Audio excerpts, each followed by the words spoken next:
जरूरी सूचना है आप सभी स्टूडेंट्स के लिए।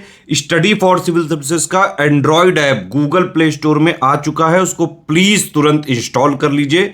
और अगर आप स्टडी फॉर सिविल सर्विसेज के सिर्फ ऐप से कोई भी कोर्स, कोई भी पीडीएफ परचेस करते हैं तो उसमें अप्लाई कूपन, अगर आप ज्ञान सर जो है आप उसमें अप्लाई करते हैं, ये कूपन कोड है, तो उसमें 20% फीस तुरंत माफ हो जाएगी। मतलब 20% डिस्काउंट तुरंत उसमें लग जाएगा। ज्ञान सर लिखना है, नॉर्मली ज्ञान सर, स्मॉल लेटर में है सब कुछ, कोई स्पेस नहीं, कोई कॉलम नहीं, सिर्फ ज्ञान सर, GYANSIR। इस तरह से अगर कूपन कोड लगाते हैं आप ऐप में बाई करने से पहले, जो अप्लाई कूपन वाले में आता है, तो 20% का डिस्काउंट तुरंत मिलेगा। वीडियो देखिए। एक बार फिर से आपका स्वागत है CSET प्रिपरेशन के इस यूट्यूब चैनल पर। फ्रेंड्स, आज की इस वीडियो में हम लोग यूपी PCS प्री 2024 के लिए CSET में इंटरपर्सनल स्किल के टॉप 500 MCQs की एक क्लास को और आगे बढ़ाएंगे, जिसमें प्रश्न संख्या 121 से आगे बढ़ेंगे। इससे पहले की वीडियोस अगर आपने नहीं देखी तो आप प्लेलिस्ट में जाकर ज़रूर देखिएगा। देखिए दोस्तों, हम लोगों ने इंटरपर्सनल स्किल और कम्युनिकेशन स्किल की थियोरेटिकल क्लास भी कर रखी है, जो कि आप प्लेलिस्ट में जाकर देख सकते हैं। इसके अतिरिक्त MCQs की क्लासेस चल रही, जिसमें हम लोगों ने 120 प्रश्न का डिस्कशन इससे पहले कर रखा है। आज 121 से आगे बढ़ेंगे। तो चलिए दोस्तों, स्टार्ट करते हैं आज के इस इंटरेस्टिंग सेशन को। इससे पहले आप वीडियो को लाइक ज़रूर कर दीजिएगा और चैनल पर अगर पहली बार विजिट किए तो सब्सक्राइब करना ना भूलिएगा। फ्रेंड्स, टीम के पेड कोर्सेज से जुड़ने के लिए आप इन दिए गए नंबर पे कॉल या व्हाट्सएप करके टीम के पेड कोर्स के बारे में अतिरिक्त जानकारी प्राप्त कर सकते हैं। इसके अतिरिक्त ज्ञान सर का व्हाट्सएप नंबर है, आप यहाँ से व्हाट्सएप के माध्यम से भी जानकारी ले सकते हैं।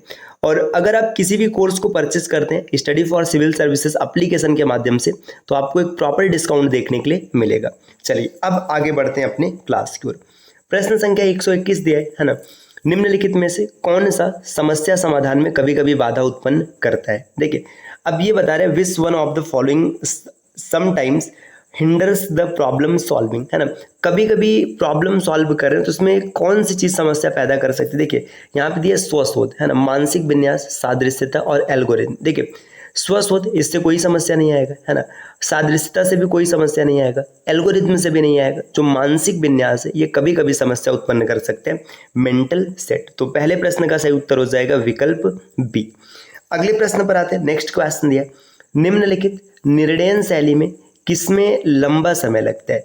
विच of the following decision making takes style takes longer time. अब आपको बताना है कि डिसीजन मेकिंग की प्रक्रिया में किसमें ज़्यादा लंबा समय लग सकता है। देखिए यहाँ पे दिया विश्लेषणात्मक शैली, है ना, व्यवहार परक शैली, निर्देशात्मक शैली, और इसमें से कोई नहीं। देखिए एनालिटिकल स्टाइल, बिहेवियरल स्टाइल और डायरेक्टिव स्टाइल और नॉन ऑफ दिस, है ना।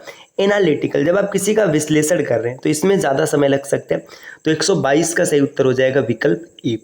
प्रश्न संख्या 123 पर आते हैं। 123 में यहाँ पर दिया हुआ है कि किसके निराकरण में परिभाषा की प्रमुख उपयोगिता है, मतलब यहाँ पे किसको निराकरित करने के लिए परिभाषा की आवश्यकता अत्यंत आवश्यक होगी? तार्किक आकार के, व्याकरण के नियम के, अर्थ के और संदिग्धता के। देखिए कोई चीज संदिग्धता है ना, एम्बिग्यूटी, है ना, संदिग्धता है, इसका अगर निराकरण करना है तो आपको परिभाषा देना पड़ेगा। तो 123 का जो विकल्प बनेगा विकल्प डी इस प्रश्न का सही उत्तर हो जाएगा, संदिग्धता। अगले प्रश्न पर आते हैं। प्रश्न संख्या 124 दिया, किसी वैध मानक आकार का निरपेक्ष न्याय वाक्य निष्कर्ष विशिष्ट एवं दोनों आधार वाक्य सर्वव्यापी हो तो उसमें तर्क दोष निहित होगा। देखिए आपको बताया जा रहा है कि वैध मानक है ना, इसमें निरपेक्ष न्याय वाक्य निष्कर्ष विशिष्ट और दोनों आधार वाक्य है ना। तो अब आपको बताना है कि इसमें से कौन सा तर्क दोष इसमें पाया जाएगा। सेम यही डेटा यहाँ पे इंग्लिश में दिया है ना। अनियमित मुख्य पद, है ना, सत्तात्मक तर्क दोष, अनियमित मुख्य अमुख्य पद और अव्याप्त मध्यम। तो इसका सही उत्तर हो जाएगा सत्तात्मक तर्क दोष, विकल्प 20 प्रश्न का सही उत्तर हो जाएगा एग्जिस्टेंशियल फैलेसी, है ना। अगले प्रश्न पर आते हैं। प्रश्न संख्या 125 दिया है ना। 125 नंबर का क्वेश्चन यहाँ पे दिया, सक्षमता, संबद्धता और स्वायत्तता, है ना, कि मनोवैज्ञानिक आवश्यकताओं को पूरा करने के लिए किन कौशलों को एक प्रभावी भंडार आवश्यक होता है? देखिए सेम यही डेटा है। In order to satisfy the psychological needs of, है ना, कॉम्पिटेंस, है ना, relatedness and autonomy and effective repertoire of which skill are necessary, है ना, मतलब कौन सा स्किल ऐसा है जो नेसेसरी होगा इन सबको पूरा करने के लिए। तो देखिए यहाँ पे दिया है रिपीटेटिव स्किल, इसकी आवश्यकता नहीं, एग्रेसिव स्किल भी नहीं चाहिए, है ना, प्रिसिशन स्किल भी नहीं चाहिए, इंटरपर्सनल स्किल की आवश्यकता होगी। तो इस प्रश्न का सही उत्तर हो जाएगा विकल्प डी। प्रश्न संख्या 126 यहाँ पर दिया हुआ है, सृजनात्मक समस्या समाधान संबंधित है। Creative problem solving is associated to, मतलब क्रिएटिव प्रॉब्लम सॉल्विंग अभिसारी चिंतन से, है ना, अब समूह सोच से, सक्रिय श्रवण से, अपसारी चिंतन से। तो देखिए यहाँ पे सृजनात्मक समस्या समाधान की बात है, तो इसका पूर्णतः जो लिंक है ये लिंक हो जाएगा डाइवर्जेंट थिंकिंग। तो विकल्प डी इस प्रश्न का सही उत्तर हो जाएगा अपसारी चिंतन। अगले प्रश्न पर आते हैं, प्रश्न संख्या 127 दिया, व्यक्ति के कार्य समय का लगभग कितने प्रतिशत भाग अंतर्वैयक्तिक संप्रेषण में व्यक्त होते हैं। देखिए, what approximate percentage of individuals working hours is engaged in interpersonal communication, है ना। कोई व्यक्ति है, अब वो काम कर रहा है, तो उसका कितना समय इंटरपर्सनल स्किल में मतलब यूज किया जाएगा, तो लगभग 80 से 90% टाइम। तो इस प्रश्न का सही उत्तर विकल्प ए हो जाएगा। अगले प्रश्न पर आते दोस्तों, प्रश्न संख्या 128 दिया हुआ है कि समस्या समाधान प्रक्रिया अनिवार्य रूप से एक भ्रमण है। The problem solving process is essentially an excursion through, है ना। अब समस्या सॉल्विंग की बात करेंगे तो ये क्या चीज़ हो सकता है, मानसिक स्थिरता के माध्यम से, है ना, अनुक्रिया स्थिरता के माध्यम से, समस्या परिक्षेत्र के माध्यम से और सक्रिय परिदृश्य के माध्यम से। तो इसका जो सही विकल्प हो जाएगा ये हो जाएगा प्रॉब्लम स्पेस, विकल्प सी इस प्रश्न का उत्तर बनेगा। प्रश्न संख्या 129 पर आते हैं। 129 नंबर का क्वेश्चन यहाँ पर दिया, निम्नलिखित में से व्यवहार परिवर्तन को प्रभावित करने के आधारभूत प्राविधि कौन है ना। देखिए, विच one of the following is a basic method of effective behavioural change, है ना। व्यवहार परिवर्तन की बात कर रहे हैं तो इसमें देखिए सीधी सी बात है, व्यवहार का संबंध सीधा सीधा कम्युनिकेशन से होता है। तो यहाँ पे दिया संप्रेषण, अभिलेखन, इष्टतम विश्राम और लयबद्ध मूल्यांकन। तो व्यवहार परिवर्तन से संबंध हो जाएगा कम्युनिकेशन का, विकल्प इस प्रश्न का उत्तर बनेगा।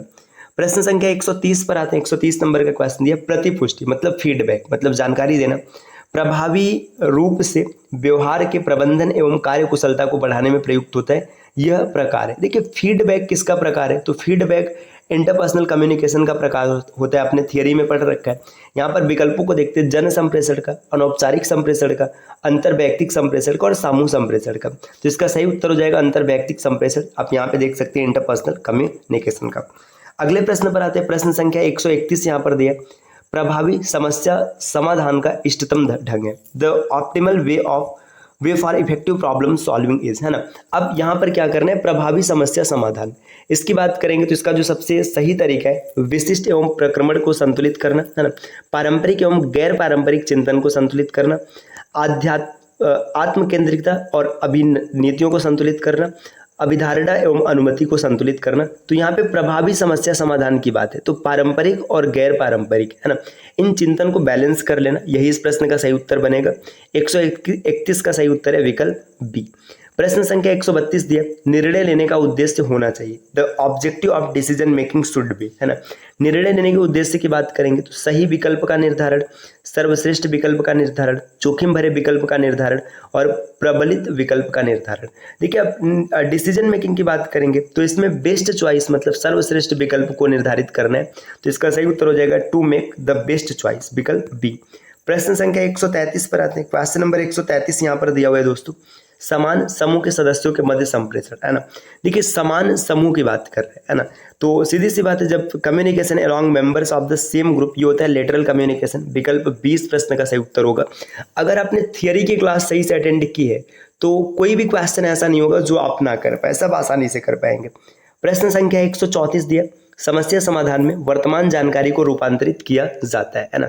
इन problem solving the present information is converted into, है ना, जो प्रेजेंट इन्फॉर्मेशन होगा उसको कन्वर्ट कहाँ किया जाता है, मानसिक चित्त प्रकृति में, मानसिक पृष्ठभूमि में, है ना, बाह्य मानसिक प्रतिनिधित्व में, आंतरिक मानसिक प्रतिनिधित्व में। तो इंटरनल मेंटल रिप्रेजेंटेशन इस प्रश्न का सही उत्तर होगा आंतरिक मानसिक प्रतिनिधित्व, इसी के हिसाब से निर्णय लिया जाता है।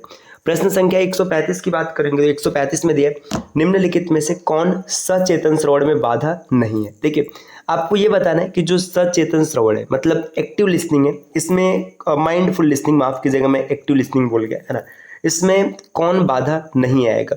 तो 135 नंबर के क्वेश्चन की बात करेंगे। देखिए, यहाँ पे दिया है पूर्व निर्णय, है ना, दिक दृष्टिकोण, संदेश अतिभार और जटिल संदेश जटिलता। तो इसका सही उत्तर होगा द्विक दृष्टिकोण, विकल्प बी, क्योंकि यहाँ पे बात किया जा रहा है माइंडफुल लिसनिंग की। अगले प्रश्न पर आते हैं। प्रश्न संख्या 136 दिया हुआ है। 136 नंबर का क्वेश्चन यहाँ पर, यदि कोई व्यक्ति किसी समस्या का समाधान अपने पूर्वानुभव के आधार पर करने का प्रयत्न करता है तो उसे कहा जाता है। देखिए, जो आपका पूर्वा अनुभव है। ऐसा क्वेश्चन कल भी देखने के लिए आपको मिला था, है ना। अच्छा, क्वेश्चन रिपीट क्यों हो रहा है? क्योंकि ये सब PYQs है, मतलब अलग अलग एग्जाम में आए हुए हैं, तो फिर यहाँ पे रिपीट हो रहे हैं, है ना। अब आप अपने पूर्व अनुभव के आधार पे किसी चीज़ को का निर्णय ले रहे हैं, है ना, तो इसे मतलब कहते हैं मानसिक विन्यास, मेंटल सेट। विकल्प बी।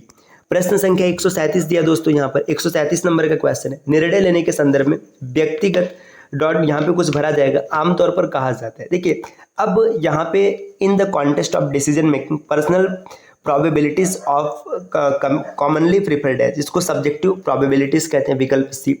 प्रश्न संख्या 138 पर आते हैं। 138 दिया, संप्रेषण प्रक्रिया में सूचना को जानबूझकर हेरफेर करना कहलाता है। देखिए, सूचना का आप जानबूझकर हेरफेर कर रहे हैं तो इस प्रक्रिया को फिल्टरिंग कहते हैं। फिल्टरिंग का मतलब आप उसे फिल्टर कर रहे हैं। देखिए, निस्पंदन, दृढ़तापरक, विमलन, अमूर्तता, तो यहाँ पे निस्पंदन इसका सही उत्तर होगा, फिल्टरिंग। विकल्प ई।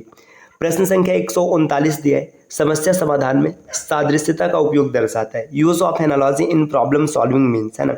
एनालॉजी की बात करेंगे तो तकनीकों का अनुप्रयोग जिनका उपयोग पिछले समान परिस्थितियों में किया गया था, यही इस प्रश्न का सही उत्तर है। विकल्प ए। प्रश्न संख्या 140 पर आते दोस्तों। 140 नंबर का क्वेश्चन दिया, निम्नलिखित में से कौन सा समस्या समाधान में विभाजन करो और जीतो रणनीति का एक संस्करण है। मतलब आपको विभाजित करना है और जीत प्राप्त करना है। तो यहाँ पे दिया है सादृश्यता, प्रयत्न एवं त्रुटि, साधन साध्य विश्लेषण और परिकल्पना परीक्षण। तो यही डेटा इंग्लिश में दिया, which one of the following is a version of divide and conquer strategy in problem solving. देखिए, आपको क्या करना है, एनालॉजी ये नहीं आएगा, ट्रायल एंड एरर ये नहीं आएगा, मीन्स इंड एनालिसिस, है ना। इसका सही उत्तर विकल्प सी होगा। तो आज की क्लास के 20 क्वेश्चन है जिसका डिस्कशन हम लोगों ने किया है। इस प्रकार के वीडियोस आपको लगातार मिलते रहेंगे, बस इसके लिए चैनल को सब्सक्राइब करना है ना। और सब्सक्राइब करने के कोई पैसे नहीं लगते दोस्तों, है ना। और अगर आप कंप्लीट प्रिपरेशन करना चाहते हैं पैसे देकर, मतलब टीम के पेड कोर्स से जुड़कर, तो आप इन दिए गए नंबर पे कॉल या व्हाट्सएप करके आप जानकारी प्राप्त कर सकते हैं। ये ज्ञान सर का व्हाट्सएप नंबर है, आप यहाँ से व्हाट्सएप के माध्यम से जानकारी ले सकते हैं। और स्टडी फॉर सिविल सर्विसेज के एप्लीकेशन से अगर आप किसी भी कोर्स को परचेस करेंगे तो आपको प्रॉपर डिस्काउंट देखने के लिए मिलेगी। तो वीडियो कैसी लगी कमेंट करके ज़रूर बताइएगा। मिलते हैं आपसे नेक्स्ट वीडियो में, तब तक के लिए नमस्कार।